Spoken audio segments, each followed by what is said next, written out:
They pinned this man one time. Pinned him again for a 5 count. He told the referee keep counting to 5.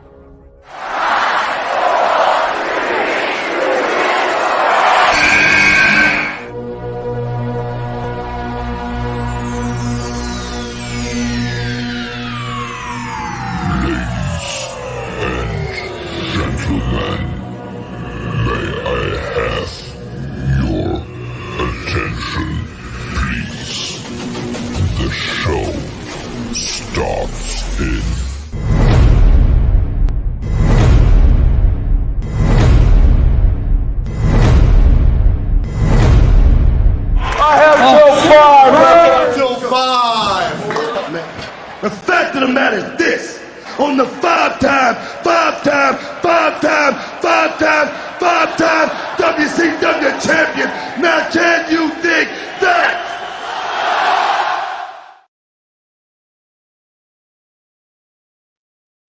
What is up, Straight Talk Society? This is your host, Trevor, and I'm back with another episode of 5 Count, my 5 takeaways from tonight's episode of Monday Night Raw. My goodness, you guys are in here heavy tonight. I see the Twitter audience is in full effect. Hey, those of you watching over on Twitter, what could I do to get you to come over to YouTube?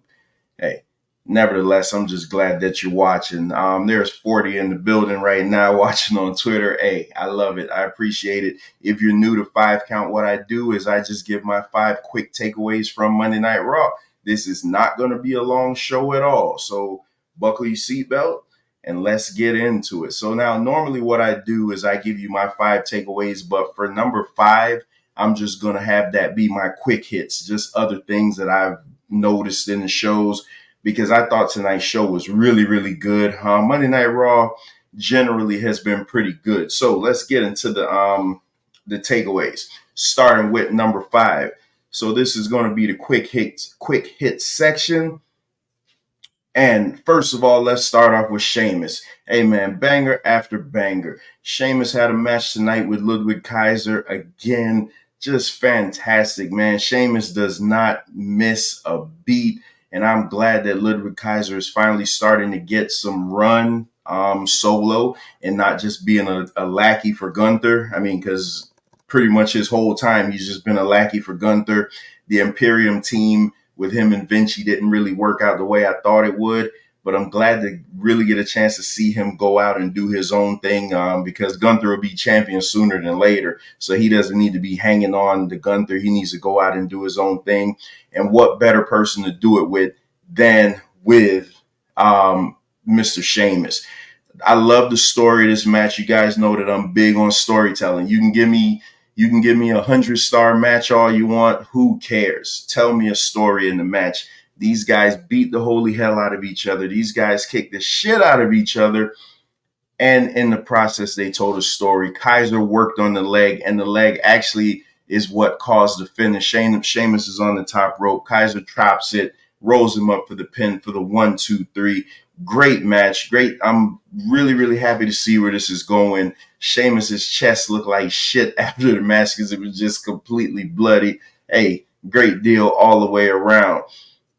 My next quick hit, still in the number 5 spot, Mr. Money in the Bank?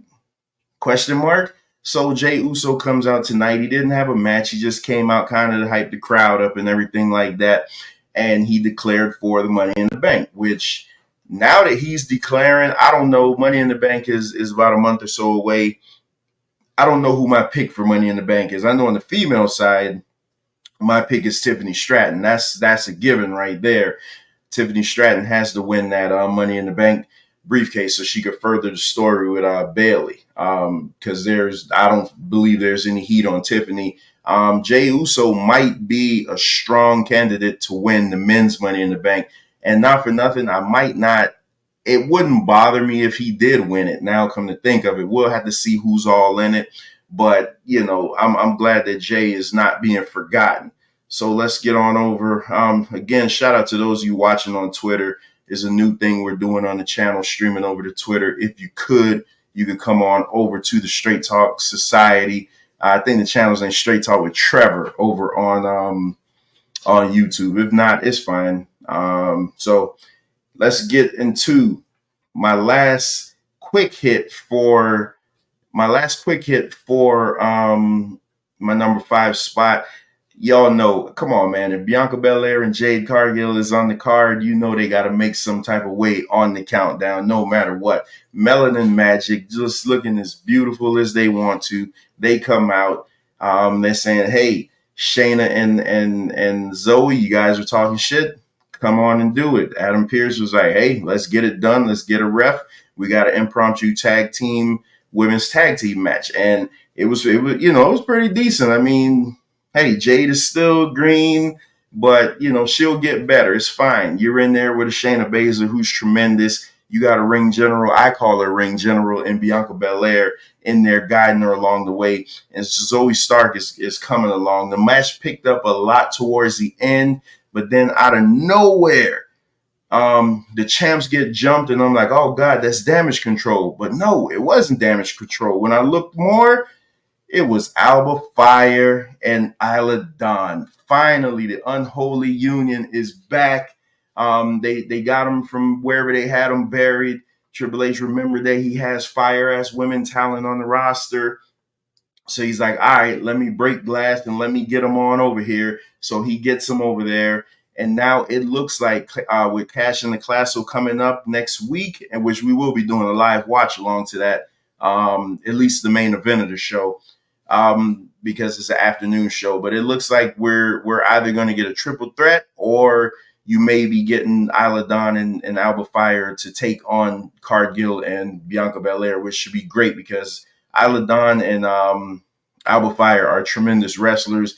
There's no way in hell they should have been on this roster for over a year and not being used. Like, I feel like this is probably my 5th time seeing them in over a year, which is absolutely ridiculous. We've already talked about Wrestling with Reality that the cards for both companies, I mean, the roster for both companies, AEW and WWE, are bloated beyond compared. So they need to really do something about that, because you got really good talent not being seen. It wouldn't hurt if some of those guys went to TNA, or they just came up with another promotion funded by both companies. I don't know how that would work, but nevertheless, glad to see Alba Fire and Isla Dawn. So let's get into my 4th takeaway from tonight's episode of Monday Night Raw. Braun freaking Breaker. Oh my God, this man is awesome. Huge fan of him from NXT. Couldn't wait to see him get on the main roster so I could see what he did. Unfortunately, it came at the cost of Ricochet. We all have heard the rumors. We all know Ricochet's contract is coming up very soon. Hey, he could be on his way out. Who knows? But Ricochet and Braun Breaker. What I thought about this match though. They gave Ricochet a lot in this match. I thought it was just going to be a quick squash. You had the rib injury as a way to get out of it. But there was, I wouldn't say 50-50. It was more like 70-30. But they gave Ricochet a lot of offense in this match. But in the end, Braun Breaker top rope Hurricane Rana, which he actually stood and paused for before he delivered it. Then he hit Ricochet with the damnedest spear in the world. 1, 2, 3. He had him outside, getting ready to beat the holy hell out of him. But all the agents and everything from the back, that lets me know that makes me think that Ricochet may be sticking around, because normally if they were going to write him off and that was going to be it, because his contract is up like really, really soon. If they were just going to write him off, they would have just had Braun Breaker just destroy him, use the steps and Pillmanize him outside and just beat the holy hell out of him.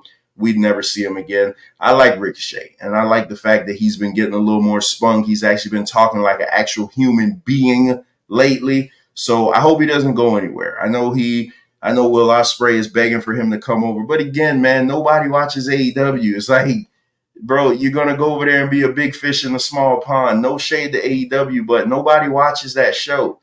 So, I mean, I don't know. I mean, I'm just going to say, get the biggest contract, get your money, do what you're going to do. But I hope Ricochet stays over at WWE. And just for you newcomers, I do like AEW. I do like AEW, but I realize what AEW is. AEW is for niche fans. It's not.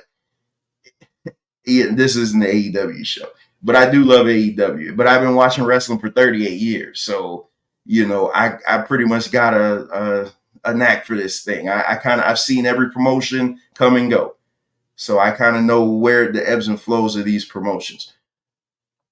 So let's get into my third takeaway from tonight's episode of Monday Night Raw.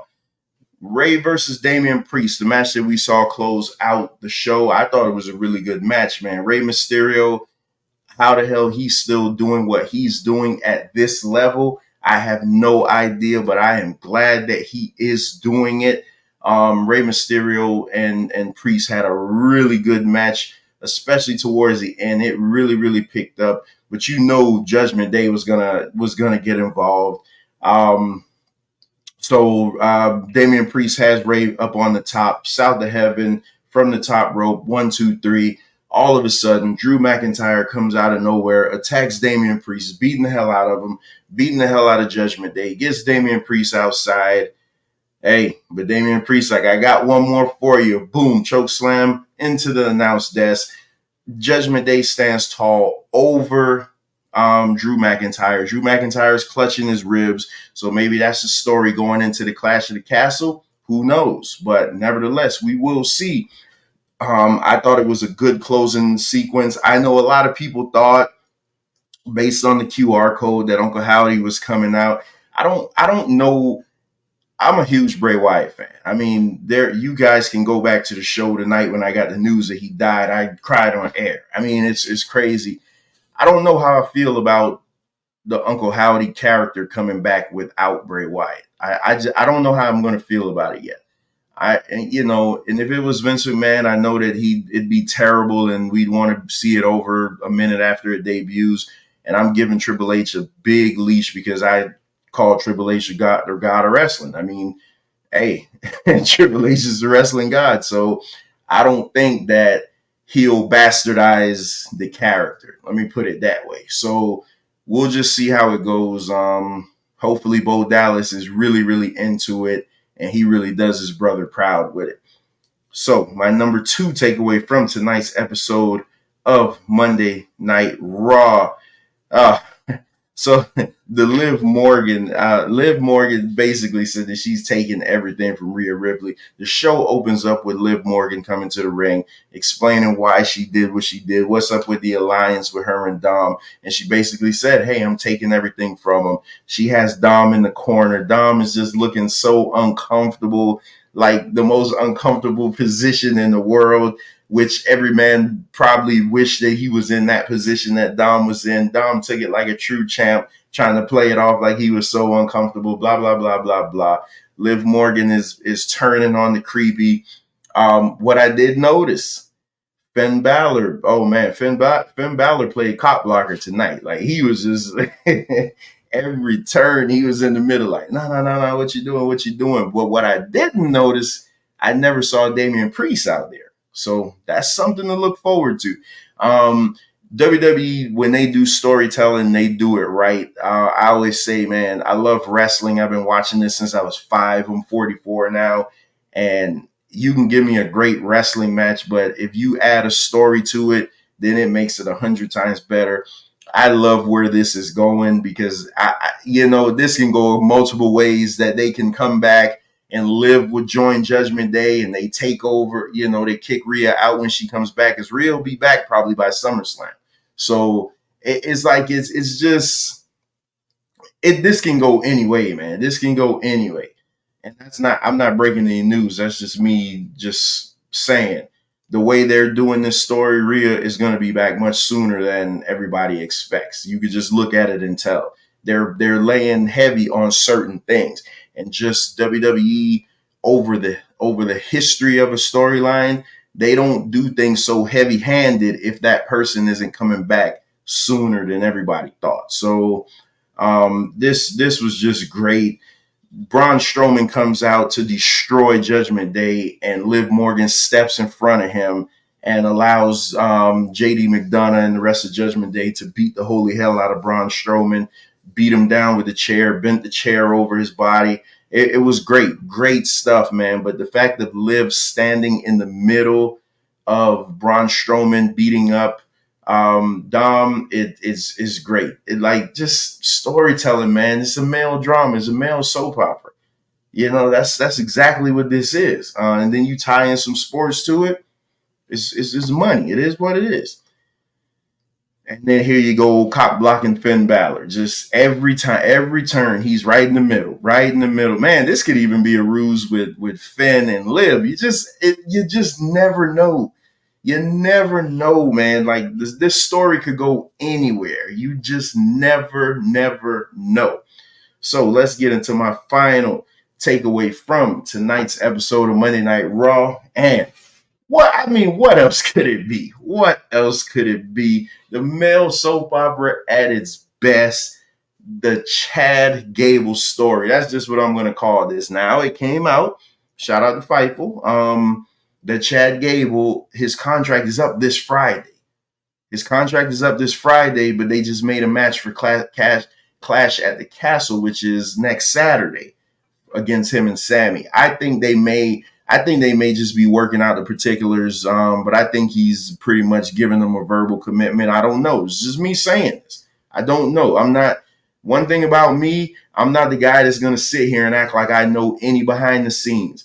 I could book wrestling because I've been watching it for so long, but I don't have any ends with any wrestlers. I watch it just like everybody else. So I can't tell you what anybody's doing or anything like that, but I got eyeballs, and I could tell WWE is not planting so many nuggets if they don't have a commitment from this guy, just like with Drew McIntyre. Remember, Drew McIntyre's contract was coming due, but they were laying it in so heavy with him and CM Punk. It was literally just a formality. They had to just put pen to paper.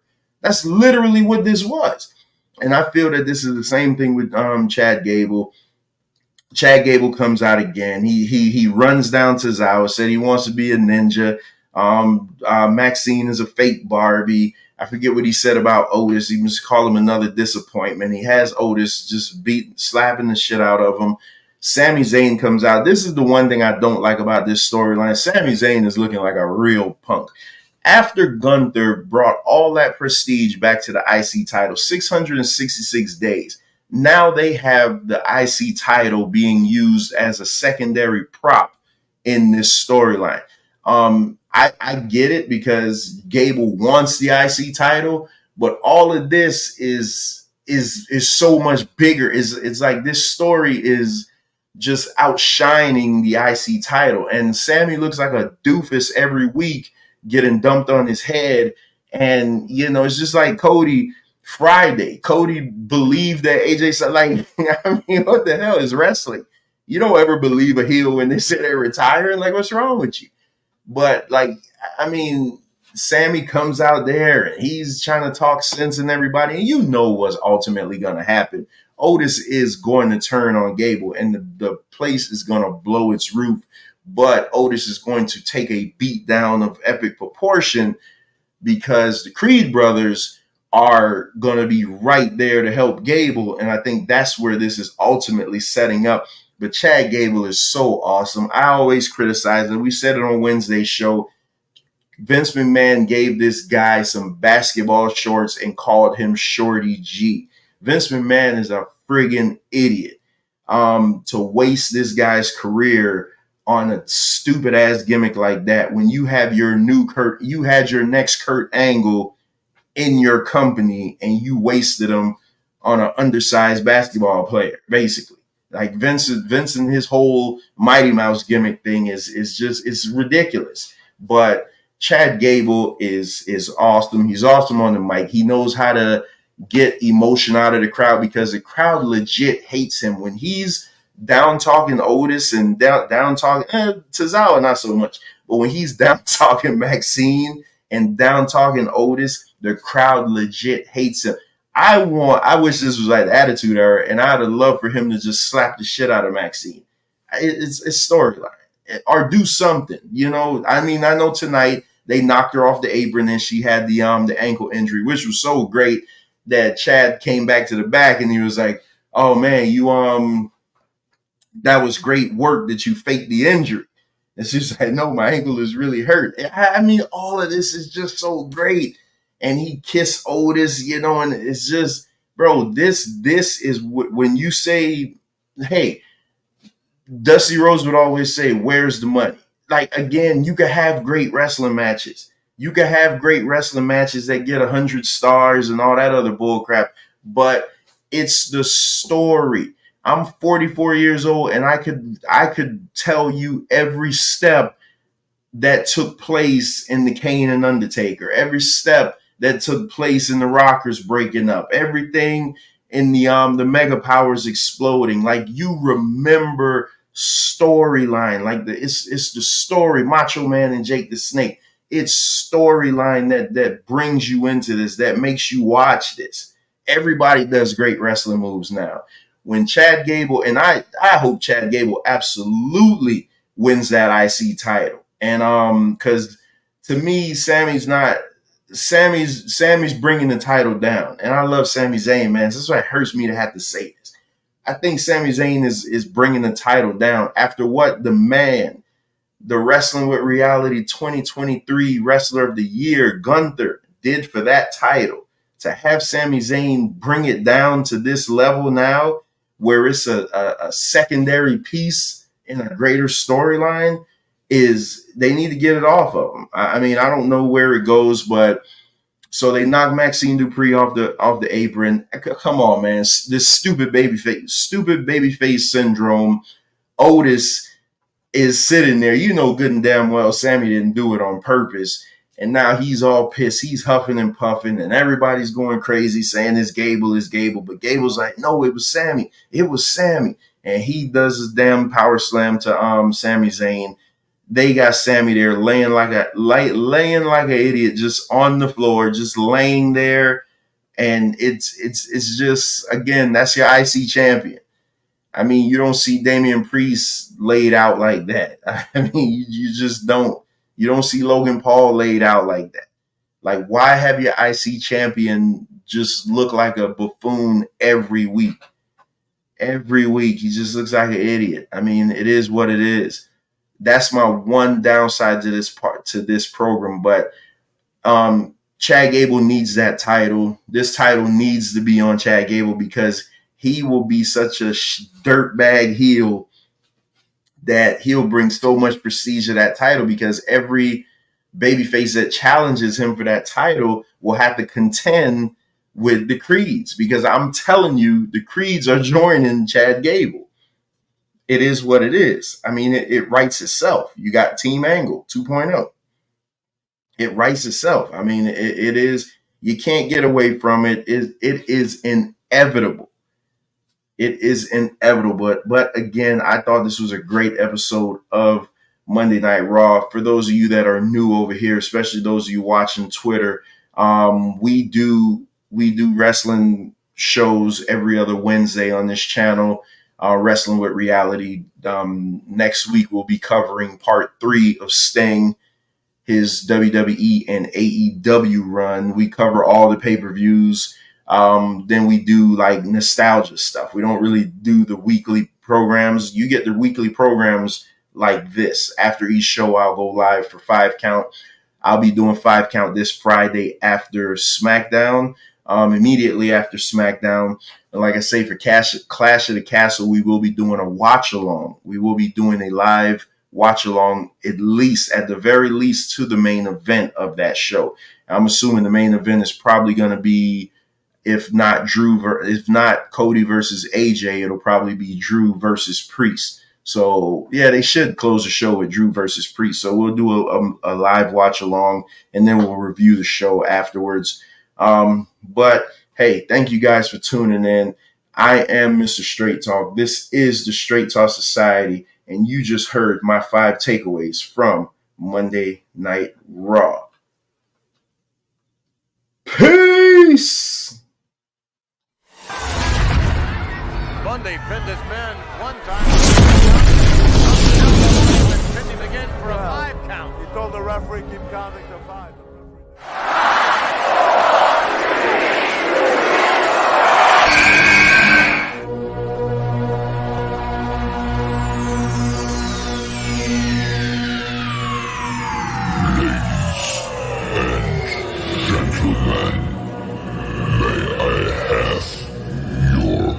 Attention, please.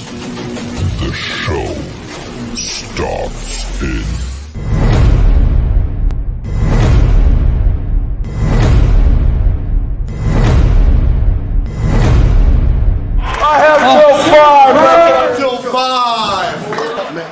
The fact of the matter is this. On the five-time